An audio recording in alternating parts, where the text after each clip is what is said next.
of The Chosen is in that episode, and they're battling everything and they're trying to figure it out. And it's the Walk on Water episode. And it's like, if you not watched The Chosen, the Walk on Water episode, you need to go back and do it, because it just shows how Peter sometimes was just drowning in everything that he was in. He was trying to bear the weight of his wife. He was trying to bear the weight of, paying the bills, because at that point in time they were behind on their bills, and they were needing to get fish to pay everybody off. And he was trying to bear the weight of the disciples, and he was trying to figure out how to cope with the disciples, because the way, and it makes sense in my head now, is that he had some hostility against other disciples like Matthew, because Matthew was the tax collector. And back then, Jews and tax collectors, they didn't get along at all, Right. because they would go through. So being a Jewish tax collector, I mean, that was seen as like even worse.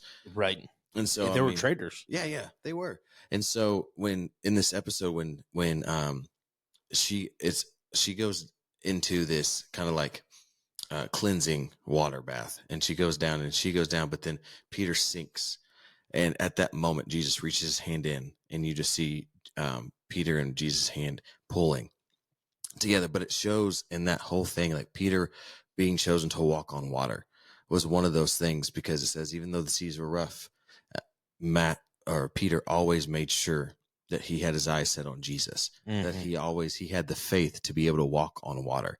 And we as men, even though we're bearing all this weight, we have to make sure that we keep that faith to walk on water, because there's times where we don't have that faith. There's times where we just want to, and that's kind of the season I'm going through right now. Is there are times I just want to, wake up, check my list, and go to bed.